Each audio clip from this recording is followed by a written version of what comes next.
Ancient Athenian democracy is a fascinating organism. More than simply a political system, their hometown invention of demokratia was a cultural force that reached across literature, theater, and the relationship between citizens, their state, and each other. Because Athens in the 400s BC was a city where people spoke their mind, criticized the powerful, and disagreed about nearly everything. It was raucous in there. Yet for all the power and deep civic value the Athenians placed in the voice of their citizens, they found it essential to have a mechanism by which the people of the city could collectively, democratically instruct someone to just fucking can it. Yes, much like an organism fighting an infection, Athens knew how dangerous a citizen could become if they grew too ambitious or simply too damn annoying. So a small but essential element of their democracy was a process called ostracism. To understand how it functioned and what it accomplished, there's no better case study than the tale of Aristeides the Just. But first, what exactly is ostracism? Well, at a glance, it looks a hell of a lot like exile, where someone is forced to leave their home city, but it's distinct in a few key respects. Regular old exile had been around forever, and most cities used it as a court-ordered sentence for a crime. A century earlier, the tyrant Pisistratos got exiled from Athens twice, but the intended effect was permanent banishment, sometimes confiscating the exilees' stuff on the way out, and sometimes booting their whole family along with them. Implementation went case by case, and it was certainly preferable to a sentence of death or permajail, but still extremely severe. Ostracism, by contrast, wasn't intended as a punishment, but a release valve. Supposedly conceived by Cleisthenes as part of his democracy reforms in 508 BC, ostracizing someone is a legally binding order to take a proverbial lap.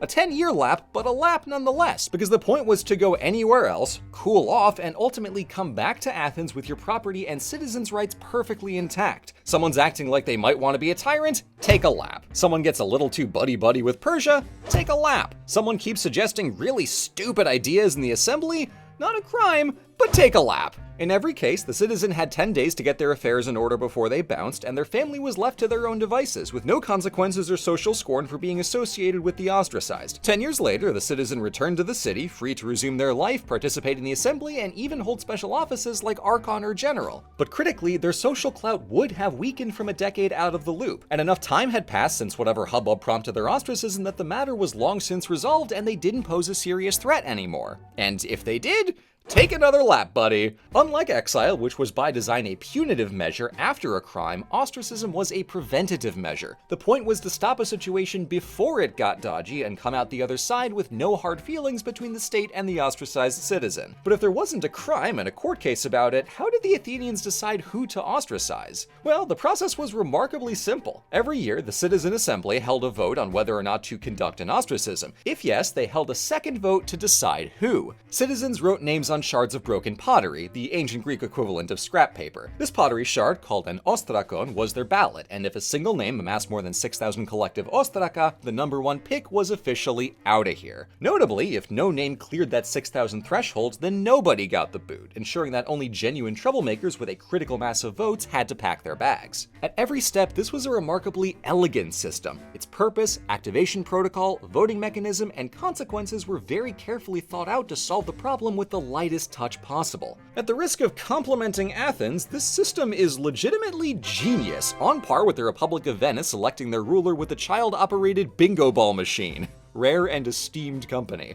Ostracism is a quintessentially democratic mechanism to combat the power of ambitious citizens who posed a danger to the city. Now here's how, in one instance, it quite possibly saved Athens from total destruction. Enter one Aristeides, humble citizen of Athens at the time it became a democracy. In those late 500s and early 400s BC, Aristeides earned a reputation for always doing the right thing, the just thing. Always willing to make the honest, selfless choice, even at great cost to himself, he had a moral compass that garnered centuries of praise from ancient historians. This handful of examples, recounted by the 1st century AD biographer Plutarch, punctuate a career of supreme virtue, earning him the respect of his fellow citizens with the nickname Odikeos, the just. But praiseworthy he might have been, he was not perfect, and his downfall came from a rivalry with none other than Themistocles, the statesman in general responsible for Athens' naval power. Some sources say the rivalry started when they were boys, others claim it started over a boy. Neither here nor there. Themistocles persuaded the city to build some ships in 493, then a decade later he advocated for massively expanding the Athenian fleet with money from their new silver mines. Aristeides opposed this, seeing the city's power in its citizen hoplites rather than triremes. The city was split between two different strategies for handling Persia, and ultimately 2 divergent visions of Athens' future. To resolve this, the citizens told Aristeides to take a lap. Sometime between 484 and 482, as this debate raged on, Athens voted to hold an ostracism, and an illiterate man needed help filling out his ostracon. So he asked the nearest person to kindly write Aristeides' name. This curious citizen asked what Aristeides had done to wrong this man, and he replied, "Nothing. I don't even know him. It just irritates me to hear everyone calling him the Just.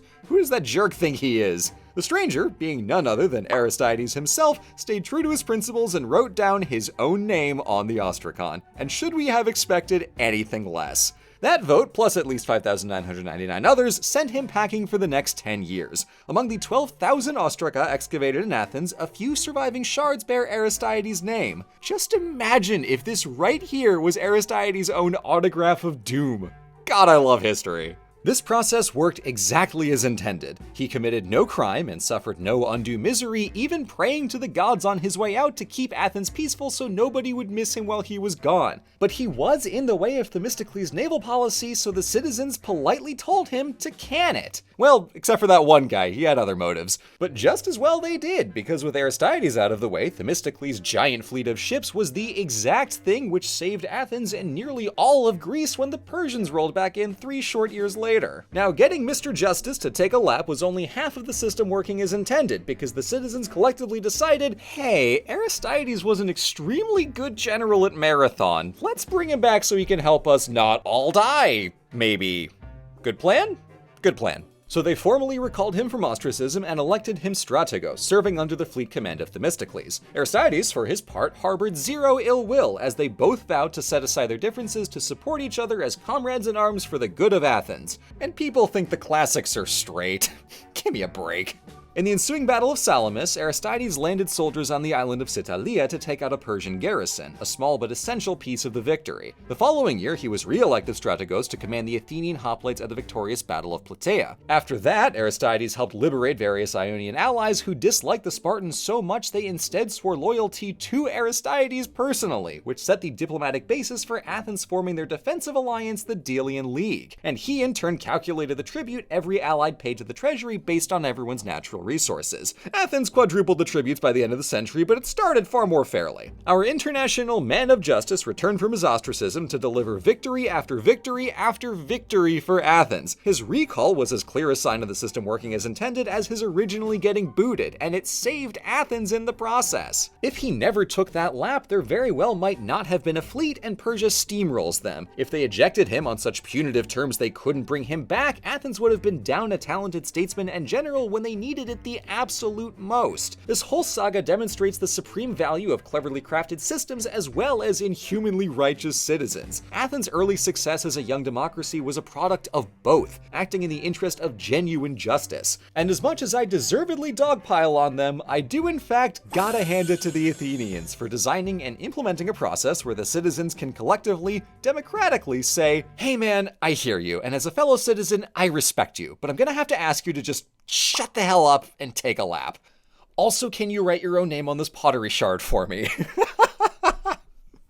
Thank you for watching. One of these days, Athens will stop getting away with it, but in amongst their greedy exploitations and pathological self-destructiveness, they have these flashes where they're actually really good at stuff and bully me into complimenting them. Truly nobody is more upset about this than me. However, Athens makes itself really fun to talk about, so I guess we're even.